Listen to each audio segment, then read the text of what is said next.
I don't think Jesus actually gave the Sermon on the Mount here on the Mount of the Beatitudes. If Jesus had recited all of Matthew chapters 5 through 7 at one sitting, the disciples' heads probably would have exploded somewhere around the end of chapter 5. There's simply too much rich information, too much teaching to be delivered at one time. Jesus taught on multiple occasions and in multiple settings. He taught in homes, private homes, and that's the basis of the house church eventually. Jesus taught all the time. And he taught on various subject areas. He taught the interpretation of Torah, the scriptures of Israel, how to follow the law that God gave to Israel by the hand of Moses. He taught about how to understand the prophets. He taught about how you take lessons from nature, be it the birds that are singing or the ravens or the lilies. So what Matthew has done as a good editor, a good organizer, is take what might be considered to be Jesus' greatest hits and put them all together at the beginning, and thereby telling his readers, gentle reader, if you want to understand the gospel, if you want to understand Jesus, indeed, if you want to understand what it means to have one foot in the kingdom of heaven, pay attention to the Sermon on the Mount first, and the rest of it will follow naturally. Our job 2,000 years later, is to try to listen to him not only through what we process today, not only through our own experiences, but to try to make that trip 2,000 years ago and listen again to Jesus as he would have sounded to a group of first century Jewish people on the hillside in the Galilee.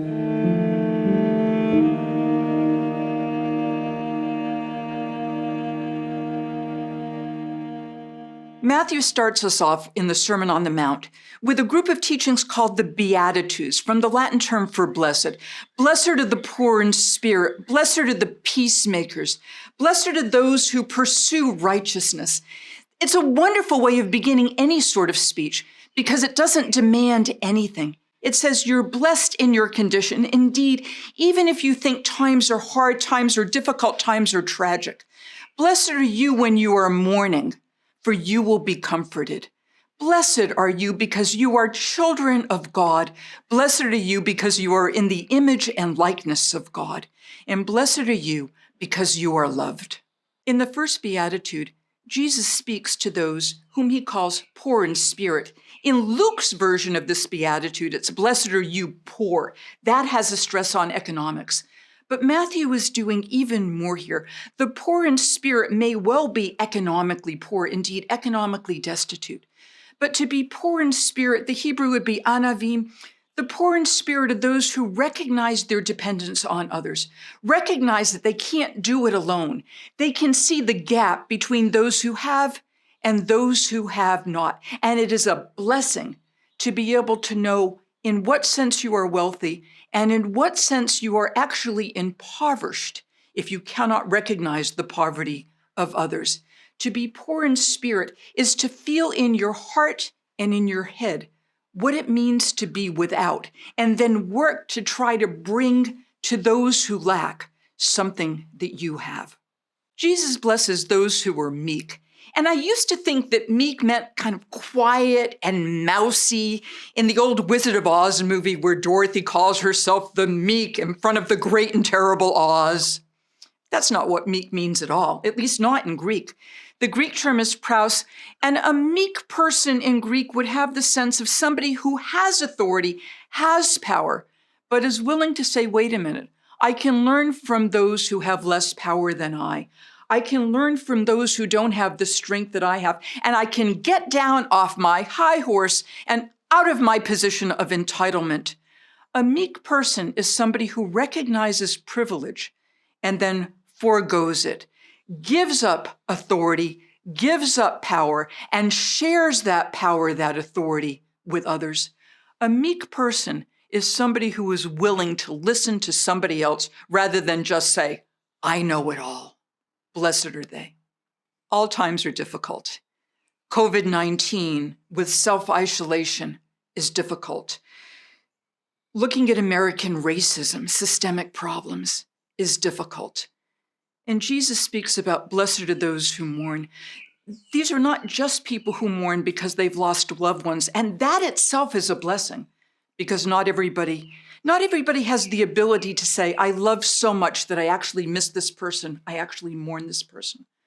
But the Beatitudes are more than just personal. The Beatitudes are communitarian.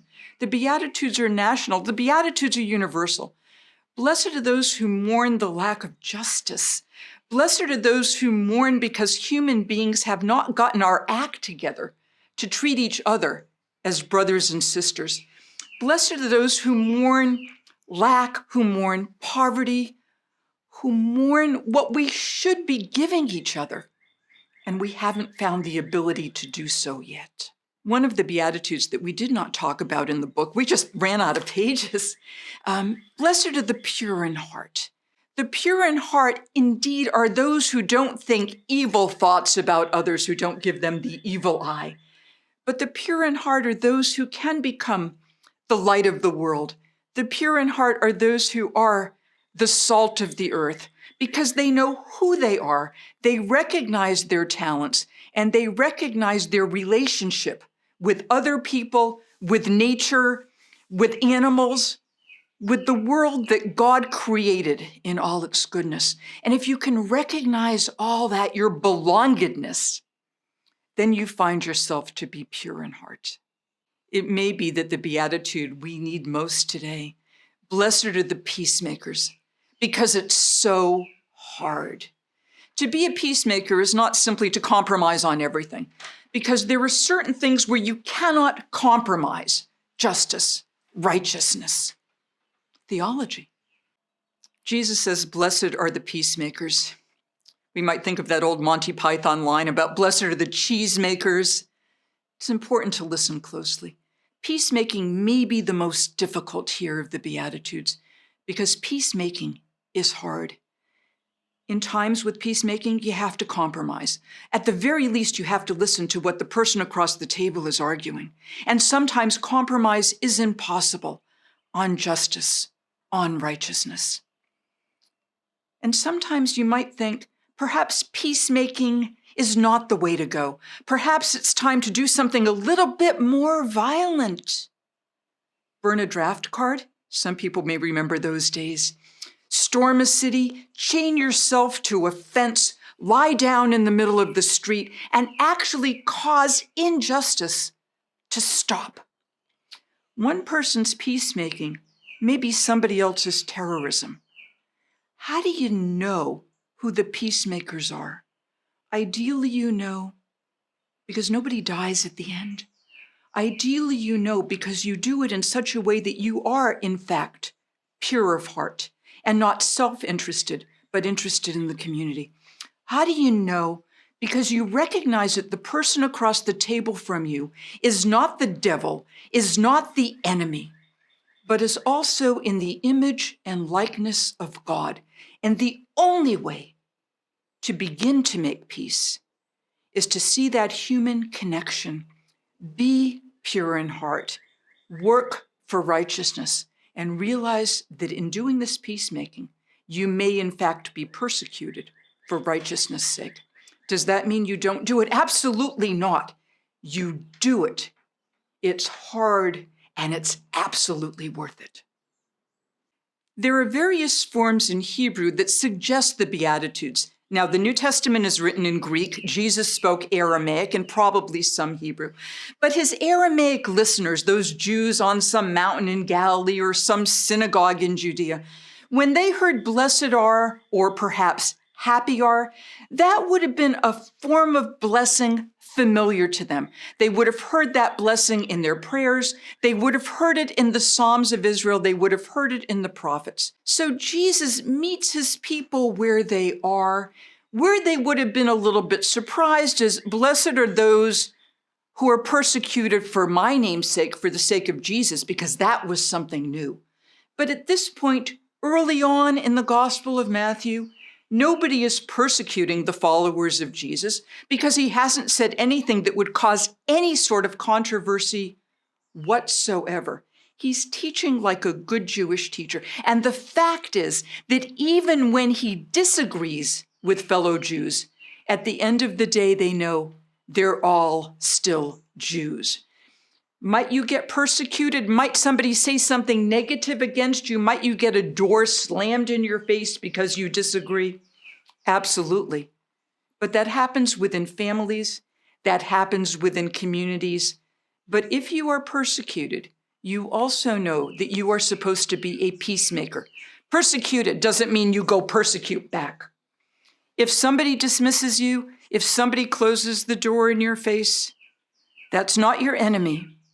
That is your friend. That is your neighbor. And the response to persecution is love. It's hard to have a favorite beatitude. That's like saying, what's your favorite parable or what's your favorite gospel? Can't do it. My favorite beatitude is usually the one that I happen to be working on at the time. But the one that resonates with me the most is blessed are those who mourn, because I know a number of people who can't mourn. They've been told, we don't cry, we're too strong. Or, I never really felt that close, so I don't feel that feeling of mourning. I know what it's like to mourn. I've lost my grandmother. Both my parents are dead, and I'm an only child, and I lived with my grandmother and with my mother and my father. When my father died, I didn't immediately mourn. I just felt kind of numb. And it took about 2 or 3 weeks, and I was up late one night. I was having a hard time sleeping, and suddenly just sitting there with a cup of tea at the kitchen table, the tears started to come. And that was such a blessing. It was an emotional release. It was my final way of expressing how much I missed my dad. Every year on the anniversary of his death, which comes up in the beginning of June, I remember again the times that we had, and I feel this lump in my throat. And at the same time, I'm smiling because there's such good memories, and I feel blessed that I have these positive memories and that I can mourn the loss. And at the same time I'm mourning, I remember. Blessed are those who can remember, and blessed are those whose memories are good ones.